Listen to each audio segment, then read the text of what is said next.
شعیب ملک په 43 سال عمر کې هم په پی ایس ایل کې گیم کوي. نو دې حواله سره محمد یوسف هم یو سټیټمنټ جاری کړی دی. محمد یوسف وایي چې زم په پی ایس ایل کې گیم کول غواړم، کمانه وایي تاسو کوي زمام زړه غواړي چې په پی ایس ایل کې گیم وکم.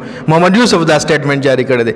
محمد یوسف ویلي دی چې پاکستان کرکټ بورډ له پکار دی چې د ایج لیمیټیشن یو قانون جوړ کړي په پی ایس ایل کې، لکه هر کلاړي غواړي چې په پی ایس ایل کې گیم وکم. وایي کمانه تاسو کې زم غواړم، خو زمونږ اوس هغه عمر دی نو کوچري اوس مونږ گیم کوو، نو دا مونږ د ینګستر حق خورو، لکه چې کوم نوجوان کلاړیان دي دا غي مونږه حق خورو.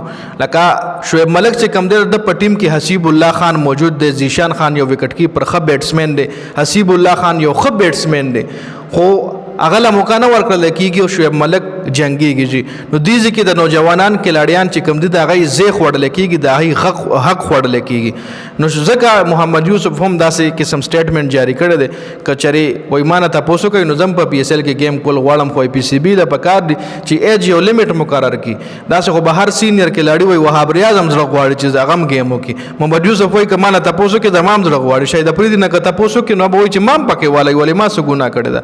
نو خو دې سره که چېرې دغه کلاړیان دا تر اوسه پورې په پی ایس ایل کې گیم کوي نو بیا دا نوی چې کوم ینګسټر دی د هغې زیخ وړلی کېږي، د هغې حق خوړلی کېږي. نو ستاسو دې حوالې سره لرئ کمنټ لازمي وکړئ. ډېره زیاته مننه د ویډیو کتلو. والسلام.